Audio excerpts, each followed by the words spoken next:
स्वर्णोदयदीप्तिम् अखिलभुवनचैतन्यप्रसारम्। నమస్కారం, మన ధర్మం కార్యక్రమానికి స్వాగతం. ఇవాటి మన ధర్మం కార్యక్రమంలో మన ధర్మ సందేహాలను నివృత్తి చేసేందుకు మనతో పాటు ఉన్నారు ప్రముఖ ఆధ్యాత్మికవేత్త బ్రహ్మశ్రీ బుర్రా భాస్కర్ శర్మ గారు. గురుగారు నమస్కారం. నమస్తే అమ్మ. గురుగారు, మన సంప్రదాయంలో హనుమత్ వ్రతానికి ఎంతో ప్రత్యేకత ఉంది. అయితే హనుమంతుడి యొక్క అనుగ్రహాన్ని పొందడానికి ఈ వ్రతం ఎలా ఉపకరిస్తుంది? ఆంజనేయ స్వామి ఆయన యొక్క శక్తి ఎంత గొప్పది అంటే, అతన్ని ఆశ్రయించి అర్చించినటువంటి వారు ఇహం పరం కరస్థయేవచ అని చెప్పారు. శాస్త్ర ప్రకారం పరాశర స్మృతి అని ఉన్నది, దాన్ని అనుసరించి ఇహం పరం కరస్థయేవచ అంటే హనుమంతుని ఎవరైతే ఆరాధన చేస్తారో వాళ్లకు ఈ లోకంలో ఉండేటువంటి సుఖాలు, పరలోకంలో ఉండేటువంటి సుఖాలు కూడా కరస్థయేవచ వాళ్ళ చేతుల్లోనే ఉంటాయి అని అర్థం. అటువంటిది ప్రత్యేకమైనటువంటి ఒక రోజున ఈ హనుమద్ వ్రతం దేని కొరకు చేయాలి అంటే, పరమశివుని యొక్క అవతారమే, పరమశివుని యొక్క దివ్యమైనటువంటి శక్తియే హనుమంతునిగా అవతరించింది. ఇక్కడ రెండు మతాలు ఉన్నాయి. పుత్రకామేష్టి చేసిన సందర్భంలో యజ్ఞ పాయసం వచ్చింది. ఆ పాయసాన్ని 3 భార్యలకు 3 భాగాలు పంచి ఇచ్చాడు దశరథుడు. ఆ భాగాలు పంచి ఇచ్చిన వాటిల్లో సుమిత్ర యొక్క భాగాన్ని ఓ ప్రక్కన పెట్టుకుని ఆవిడ ఆ తడిసిన కురులు ఆరబెట్టుకుంటూ ఆలోచించిందట. ఏమని ఆలోచించింది అంటే, దశరథునకు ఆలోచన లేదు. ఏమిటి, ఎందువల్ల అలా ఆలోచించింది అంటే, ఈ ఉన్నటువంటి పాయసం మొత్తం శక్తివంతమైంది. ఆ పాయసం మొత్తాన్ని ఒకే భార్యకి ఇచ్చినట్లయితే పరిపూర్ణమైన శక్తి కలిగినటువంటి పుత్రుడు కలిగేవాడు. ఇప్పుడు ఆ శక్తి కలిగిన పాయసాన్ని భాగాలుగా చేశారు. భాగాలుగా చేసి ఇవ్వటం చేత శక్తి కూడా ఏమైపోయింది, ఏ ఒక్కరికి ఇచ్చిన పాయస భాగము పరిపూర్ణ శక్తి కలిగింది కాదు కదా. ఆ కారణం చేత మొత్తం అంతా ఒకరికే ఇస్తే బాగుండును అని ఆలోచిస్తూ దశరథుడు ఆలోచించలేదు, ఆ పని చేస్తే బాగుండేది అనుకున్నది. బుద్ధి కర్మానుసారిణి అని ఓ సూత్రం ఉన్నది. ఆ కారణం చేత ఆవిడ ఆ పాయస పాత్రను గట్టు మీద ఉంచి ఆ కురులు ఆరబెట్టుకుంటున్న సందర్భంలో ఓ గ్రద్ద వచ్చి ఆ పాయస పాత్రను తీసుకువెళ్ళిపోయింది. ఇప్పుడు సుమిత్రకు తాగడానికి పాయసం లేదు. కౌసల్య దగ్గరికి వెళ్ళి దుఃఖపడుతూ అడిగింది. నువ్వేమీ దుఃఖపడవద్దు, నేను ఇస్తానని కౌసల్య కొంత భాగం ఇచ్చింది. ఆవిడ దగ్గర ఉన్నది కదా పాయసం, అందులో కొంత భాగాన్ని ఇచ్చింది. ఎప్పుడైతే కౌసల్య ఇచ్చిందో నేను ఇవ్వకపోతే ఎలాగా అని కైక వచ్చింది. కైక కూడా తనకిచ్చిన పాయసంలో కొంత భాగాన్ని ఇచ్చింది. అలా 2 భాగాలుగా సుమిత్ర స్వీకరించిన కారణం చేత సుమిత్రకు 2 సంతానం కలిగారు, లక్ష్మణుడు, శత్రుఘ్నుడు. ఇది ఎలా నిరూపణ చేస్తావయ్యా? రామాయణం మొత్తం మీద సీత లేని రాముడు ఉంటాడేమో కానీ లక్ష్మణుడు లేని రాముడు ఉండడు. కౌసల్య ఇచ్చిన పాయస భాగం వల్ల కలిగిన వాడు లక్ష్మణుడు, కైక ఇచ్చిన భాగం వల్ల కలిగిన వాడు శత్రుఘ్నుడు. అందుకని శత్రుఘ్నుడు భరతుడితోనే ఉంటాడు, లక్ష్మణుడు రామునితోనే ఉంటాడు. ఆ పాయసం ఏమైంది, గ్రద్ద తీసుకెళ్ళింది కదా. మీ ప్రశ్నకు సమాధానం అందులో ఉంది. ఆ పాయసం ఆ గ్రద్ద తీసుకువెడుతుంటే వాయుదేవుడు ఆ గ్రద్దను ప్రార్థించాడు. ఆ గ్రద్ద వాయుదేవునకు అప్పగించింది. వాయుదేవుని గురించి అంజనాదేవి తపస్సు చేస్తున్నది అంజనాద్రి మీద. అప్పుడు ఆ పాయస భాగాన్ని వాయుదేవుడు అంజనాదేవికి అందించాడంటే, ఆ పాయసాన్ని స్వీకరించిన కారణం చేత కలిగిన వాడే హనుమంతుడు. కనుక రామునకు ఈ రీతిగా ఆలోచిస్తే హనుమంతుడు సోదరుడే. రాముడు ఎంతటి వాడో హనుమంతుడు కూడా అంతటి వాడే. అంతేకాదు, కేవలం రాముడు తారక రాముడు, హనుమంతుడు ఏ కోరికనైనా తీర్చేటువంటి వాడు. రామచంద్రుడు రాజ్య పరిపాలనకు వచ్చిన తరువాత, అరణ్యవాసం అయిపోయిన తర్వాత 11,000 సంవత్సరాలు పరిపాలించాడు రామచంద్రుడు. ఆ పరిపాలనా సమయంలో ఆ అయోధ్య నగర ప్రజలంతా వచ్చారు ఒక్కసారి. ఆ వచ్చినప్పుడు మీరంతా ఎందుకు వచ్చారు అని ఆ హనుమంతుడు అడిగాడు ఆంజనేయ స్వామి వారు. అడిగితే, అయ్యా మాకేవో కోరికలు ఉన్నాయి, రాముడికి చెప్పుకుందామని వచ్చాం. వెంటనే ఆంజనేయ స్వామి వారు ఏమన్నారంటే లౌకికానాం వర్తవ్యం వాంఛితాయై మయైవ పరిపూరయతు తారకమేవ సంప్రాప్యతే ఏతత్ రామం పరిప్రపృచ్ఛ. లౌకికమైన ఏ కోరికలు ఉన్నా నన్ను అడగండి, నేనే తీరుస్తా. అక్కడ దాకా మీరు వెళ్ళక్కర్లేదు, ఆయన్ని ఇబ్బంది పెట్టవలసిన పని లేదు. కేవలం మేము తరించాలి, మాకు మోక్షం కావాలి అనేవాళ్ళు ఎవరున్నారో అక్కడికి వెళ్ళండి. అక్కడికి వెడితే మోక్షం దొరుకుతుంది.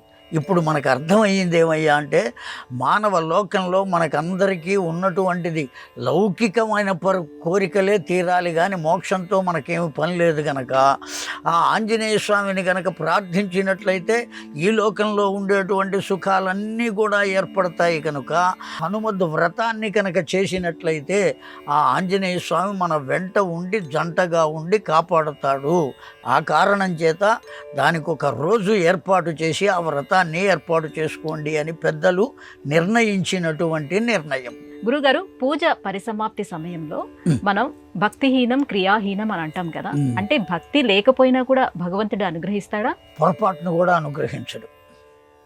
అందులో ఏమాత్రం సందేహించవలసిన ఆవశ్యకత లేదు. మంత్రహీనం క్రియాహీనం భక్తిహీనం పరాత్పర యత్ పూజితం మయా దేవ పరిపూర్ణం తదస్తుమే అని మంత్రం చెప్పుకుంటున్నాం మనం.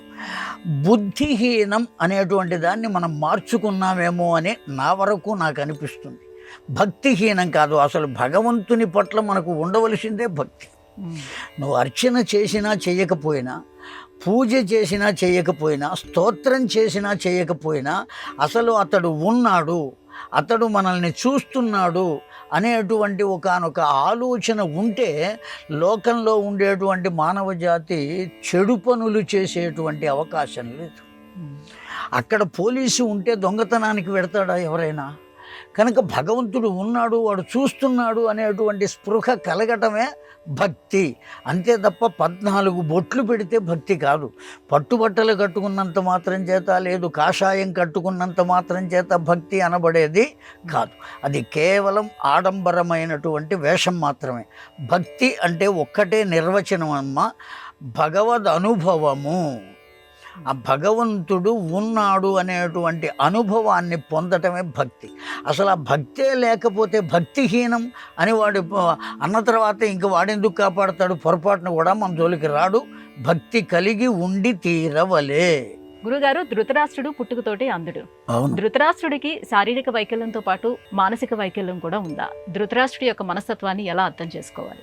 ధృతరాష్ట్రుడికి అసలు శారీరకమైన వైకల్యంతో మనకేమీ పని లేదు.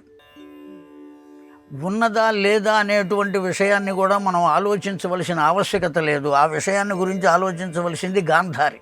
నా భర్త కళ్ళు కలిగిన వాడా అంధుడా అనేటువంటి విషయాన్ని ఆలోచించవలసింది గాంధారి. ఎందుకంటే వివాహం చేసుకున్నది కనుక. ఆవిడకే ఆ ఆలోచన లేదు. తాను కూడా కళ్ళకు వస్త్రాన్ని కట్టుకుని జీవితం అంతా కూడా లోకాన్ని చూడకుండా ఉన్నటువంటి మహాపతివ్రత అమ్మ తల్లి. మానసికమైనటువంటి వైకల్యం శారీరకమైన వైకల్యం కన్నా 100 రెట్లు ఎక్కువ ఉన్నది.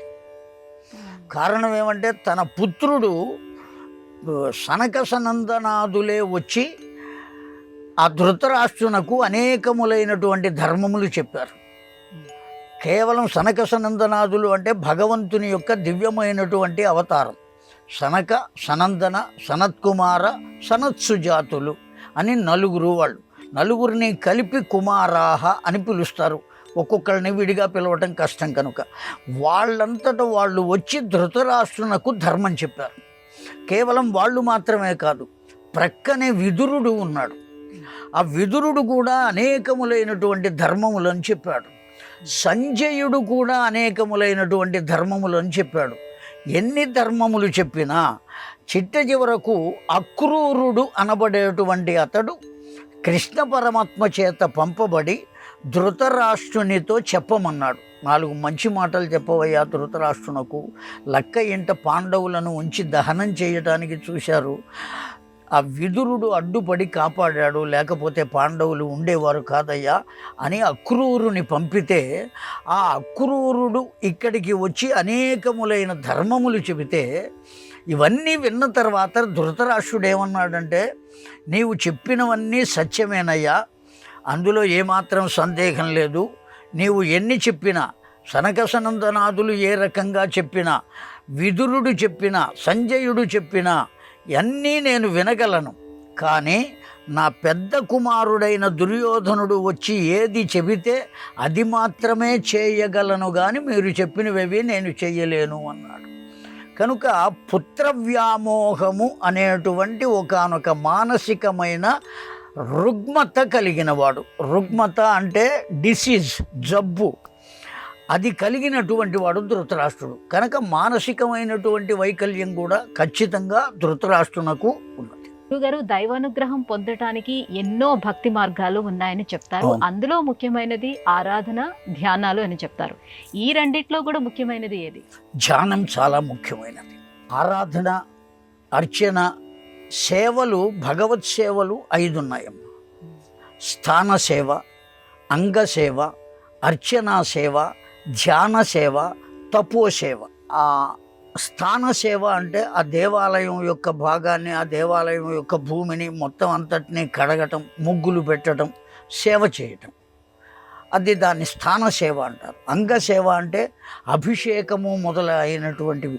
ఆ స్వామి ఆ మూర్తికి, దేవాలయంలో ఉన్న మూర్తికి చేసేటువంటి అభిషేకాదులు, నమక చమకాలతో అభిషేకం చేస్తారు. పురుష సూక్తం, స్త్రీ సూక్తం అని ఉన్నాయి, మన్యు సూక్తం అని ఉన్నది. ఆయా సూక్తములతో ఆ మూర్తిని అభిషేకం చేస్తారు. దీన్ని అంగసేవ అంటారు. ఆ అభిషేకం అయిపోయిన తర్వాత చక్కగా మూర్తిని తుడిచి ఆయనకి తిరుచూర్ణం దిద్ది అలంకరించి ఇవన్నీ చేస్తారు. ఈ అంగసేవ. అది అర్చనా సేవ. ఈ అర్చనా సేవ అంటే ఎన్ని పూలు దొరికితే అన్ని పూలు తీసుకురావటం. ఈ అర్చన ఎప్పుడైతే ప్రారంభించామో ఈ పువ్వు బాగున్నదా, బాగుండలేదా, ఈ పువ్వు వాడిపోయిందా, లేదు మంచిగా ఉన్నదా, కనుక మనస్సు దేని మీదకు వెడుతుంది అంటే ఆ పువ్వు యొక్క, ఆ పుష్పము యొక్క ఉనికి మీదకు వెడుతుంది. భగవంతుని మీద ఉండేటువంటి అవకాశం ఉండదు. ఒకవేళ అర్చన చేసేటువంటి మంత్రం మనకు రాకపోతే ఇవాళ రోజున సెల్ ఫోన్లు దగ్గర పెట్టుకుని చూసి చెబుతున్నారు, లేదా గ్రంథాన్ని దగ్గర పెట్టుకుని చెబుతున్నారు. అప్పుడు మన దృష్టి మొత్తం దేని మీదకు వెడుతుంది? వెడితే గ్రంథం మీదకు వెడుతుంది, లేకపోతే ఈ సెల్ ఫోన్ మీదకి వెడుతుంది. అందువల్ల మనస్సు ఆ భగవంతుని యందే నిండి నిబిడీకృతం అయ్యేటువంటి అవకాశం లేదు. అందువల్ల అర్చనా సేవ కన్నా ధ్యాన సేవ చాలా చాలా గొప్పది. ఒకదాన్ని ఆధారంగా చేసుకోకుండా మనస్సును నిలబెట్టి లోపల ఉండేటువంటి కోరికలనన్నిటినీ కూడా నియంత్రించి ఉన్నటువంటి దశ ఇంద్రియములను, కర్మేంద్రియములు 5, జ్ఞానేంద్రియములు 5, ఈ ఇంద్రియములే కాకుండా 6 అరిషడ్వర్గములు ఉన్నాయి. కామ, క్రోధ, లోభ, మోహ, మద, మాత్సర్యములు.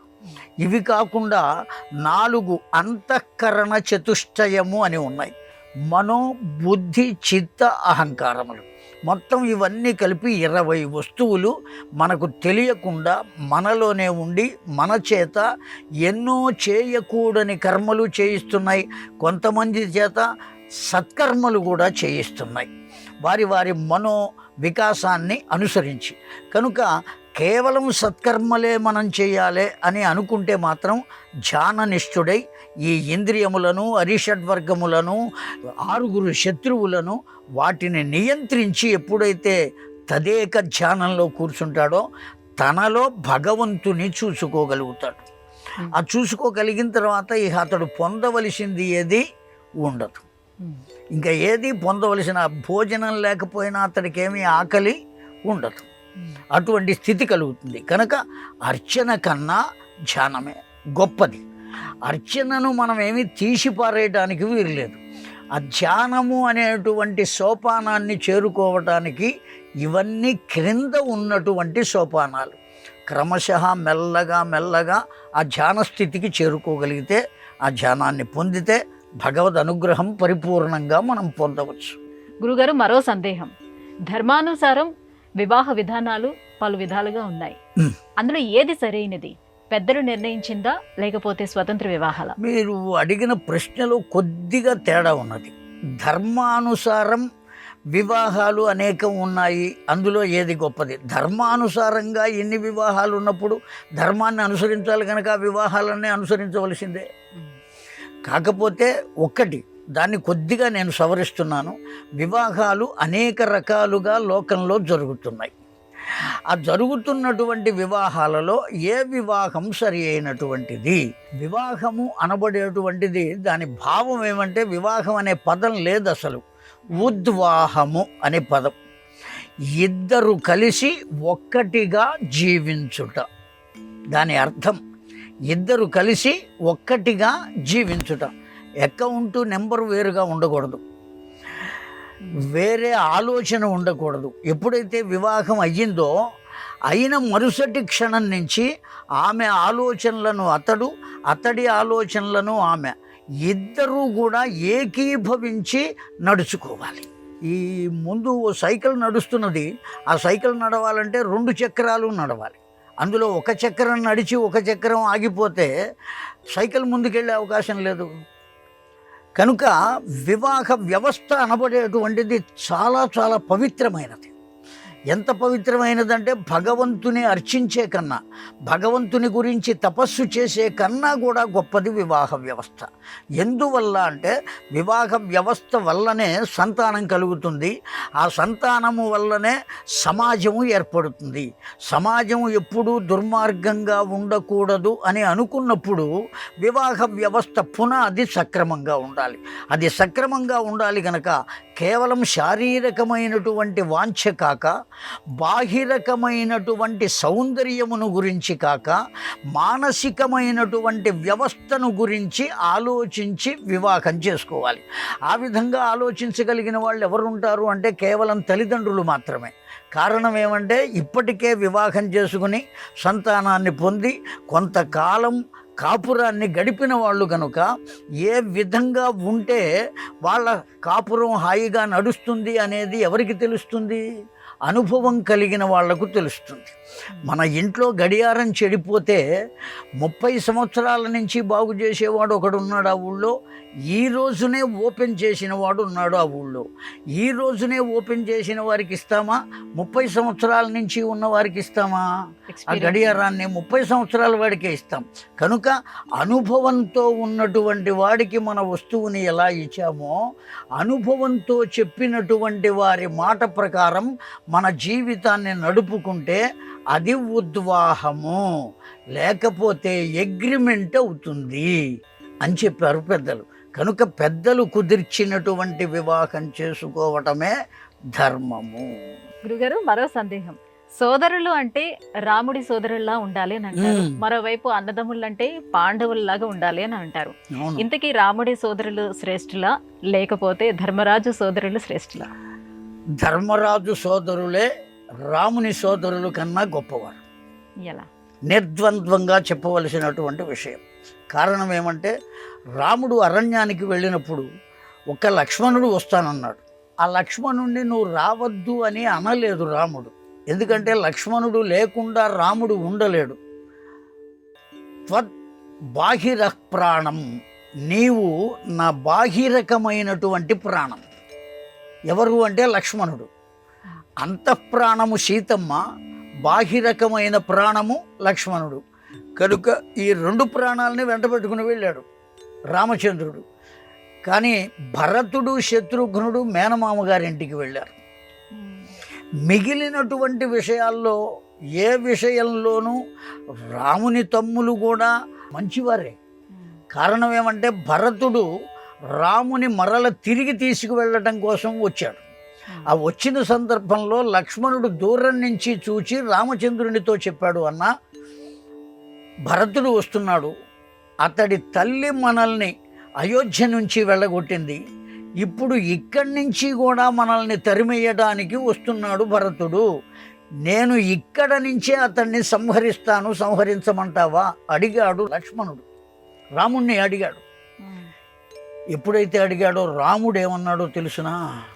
భరతుని వంటి తమ్ముడు దొరకడయ్యా అని చెప్పాడండి. నలభ్యతే భరతం యత్సోదరం. భరతుని వంటి తమ్ముడు దొరకడు. ఆ మాట ఎవరితో చెప్పాడు? ఇంకో తమ్ముడైన లక్ష్మణునితో చెప్పాడు. అదే ఈ కాలపు తమ్ముడు కనుకైతే, నేను ఇంతకాలం నుంచి నీకు సేవ చేస్తుంటే నీ దగ్గర ఉంటే నన్ను కాదని అతడు గొప్పవాడు అంటావా అని ఎదురు తిరుగుతాడు. కానీ లక్ష్మణుడు మారు మాట్లాడకుండా చెట్టు దిగేశాడు. గొప్పవాళ్లే, కానీ పాండవులు గొప్పవాళ్ళు అని ఎలా చెప్పాలి అంటే, తనకు తాను ఓడిపోయాడు, తన తమ్ములను కూడా జూదంలో పెట్టాడు, భార్యను జూదంలో పెట్టాడు. అయినా సరే ఆ అన్నగారి మాటను జవదాటకుండా మిగిలిన నలుగురు తమ్ములు కూడా అరణ్యవాసం చేశారు, అజ్ఞాతవాసం చేశారు. ఏ తమ్ముడైనా ఒప్పుకుంటాడా? అంగీకరిస్తాడా? సామాన్యమైన లోకం కలి ప్రభావం చేత అన్నగారో తమ్ముడో జానెడు స్థలాన్ని ఆక్రమించినా కోర్టుకు వెళుతున్నారు వాళ్ళ. అటువంటిది తమ్ములను కూడా జూదంలో పణంగా పెట్టి ఓడిపోతే అన్నగారు చెప్పినటువంటి మాటకు తల వంచి అన్నగారితో పాటు వాళ్ళు కూడా అరణ్యవాసానికి వెళ్ళారు అంటే అన్నగారి పట్ల ఆ తమ్ములు ఎంతగా ఉన్నారో మనం ఆలోచించుకుని ఆ విధంగా నిర్ణయించుకోవాలి. కనుక రాముని సోదరుల కన్నా ధర్మజుని సోదరులే ఆ సోదర ప్రేమకు, సోదరుని పట్ల ఉండే భావనకు గొప్ప పీట వేశారు అని చెప్పాలి మనం. గురుగారు, భక్తి అంటే దైవాన్ని పూజించటమేనా? దీనికి మించిన పరమార్థం ఏమైనా ఉందా? దైవాన్ని పూజించడం అనేటువంటిది మాత్రమే భక్తి కాదు. భక్తి అంటే భగవద్ అనుభవము అని చెప్పుకున్నాం. భగవద్ అనుభవం అంటే అతడు ఉన్నాడు అనేటువంటి విశ్వాసం కలగడం. కేశవతీర్థ స్వామి వారని ఓ మహానుభావులు చెప్పారు, శ్వాస పోయినా పర్వాలేదు, విశ్వాసం మాత్రం పోకూడదు అని చెప్పారు. ఎవరి పట్ల ఉండాలి విశ్వాసం? కేవలం ఆ భగవంతుడు ఉన్నాడు అనేటువంటి విశ్వాసమే. ఉదాహరణకు, ఎక్కడ జైపూర్లోనో ఎక్కడో ఆర్డర్ ఇచ్చి ఒక విగ్రహాన్ని మనం తీసుకొస్తాం. ఆ విగ్రహాన్ని మనమే కొనుక్కొచ్చాం కదా, ఒక రాతితో తయారు చేసిన విగ్రహము అని మనకు తెలుసు. అది దాన్ని జాగ్రత్తగా తీసుకొచ్చి ఊక అది పోసి ఓ చెక్క పెట్టెలో పెట్టి పార్సిల్ చేసి పార్సిల్ ద్వారా ఇక్కడికి పంపిస్తే ఎంతో జాగ్రత్తగా ఓ 10 మంది కలిసి దాన్ని మోసి ఏ వేలు విరగకుండా ఏ చెయ్యి విరగకుండా ఎంతో జాగ్రత్తగా చూసి దాన్ని తీసుకొచ్చి ప్రతిష్ఠ చేస్తున్నారు. అది మనమే కొనుక్కొచ్చాము అన్న సంగతి మనకు తెలుసు, మనమే తీసుకొచ్చి అక్కడ పెట్టాము అన్న సంగతి కూడా మనకు తెలుసు. పెట్టకుండా ఉన్నంత వరకు పెట్టెలోనే ఉంచి అక్కడ పెట్టాం. పెట్టిన తర్వాత మనమే వెళ్ళి దానికి దండలు వేస్తున్నాము, నమస్కారం చేస్తున్నాము, హారతులు ఇస్తున్నాం. ఎందువల్ల ఈ పని చేస్తున్నాం? కేవలం అది భగవద్ రూపము అనేటువంటి విశ్వాసం. కేవలం రూపము అనే విశ్వాసం కాకుండా భగవంతుడే అక్కడ ఉన్నాడు అనేటువంటి విశ్వాసం ఏదైతే ఉంటుందో దాన్ని భక్తి అంటాం. ఆ భక్తే లేనప్పుడు ఒక ప్రయోజనాన్ని ఆశించి పెడతాడు దేవాలయానికి. ఓ భగవంతా, నాకు ఈ కోరిక ఉన్నది, ఆ కోరిక నువ్వు తీర్చు, నేను నీకు ఇది చేస్తా అని మొక్కుకుంటాడు. దాన్నే మొక్కుబడులు అంటారు. తిరుమల అందరూ దానికోసమే పెడుతున్నారు కదండి. అలాగే మొక్కుబడి తీరుస్తారు. ఏం చేస్తున్నాం మనం? భగవంతునితో డీలింగ్, వ్యాపారం చేస్తున్నాం. నువ్వు నాకు ఈ పని చేసి పెట్టు, నేను నీకు ఇది చేస్తా. దీన్ని వ్యాపారం అంటాం, భక్తి అనం. అతడు చేసినా చెయ్యకపోయినా అతడు ఒక నిర్ణయ నేత, ఓ ధర్మాన్ని మనకు చెప్పినవాడు, మన జీవితాన్ని చక్కబరచగలిగిన శక్తి ఉన్నటువంటి వాడు. ఒకవేళ మనం చేసిన పాపాలను కూడా అతడు ఇష్టపడితే తుడిచివేయగలిగిన వాడు అనేటువంటి ఆలోచన కలిగి భగవంతుని యందు విశ్వాసం ఉండి ధర్మములే కనుక నీవు ఆచరించినట్లయితే, ఒకవేళ ధర్మాన్ని ఆచరించలేకపోయినా సత్కర్మలే కనుక చేసినట్లయితే ఆ భగవంతుని అనుగ్రహం నీ పట్ల తప్పనిసరిగా కలుగుతుంది. అది కలగడానికి ఏం కావాలి మనకు? ఆ విశ్వాసం కావాలి. ఆ విశ్వాసమే భక్తి. అర్చనాధికాలు భక్తి కాదు. గురుగారు, ఇవాళ మన ధర్మం కార్యక్రమంలో మాకు వచ్చినటువంటి సందేహాలన్నీ కూడా నివృత్తి చేసినందుకు ధన్యవాదాలండి. నమస్కారం. శ్రీమాత్రే నమః. ఇది ఇవాళ మన ధర్మం కార్యక్రమం. రేపటి మన ధర్మం కార్యక్రమంలో మళ్ళీ కలుసుకుందాం. నమస్కారం. ఈ కార్యక్రమాన్ని తిరిగి చూడాలనుకుంటే www.youtube.com/@ETV Life Spiritual లో చూడవచ్చు.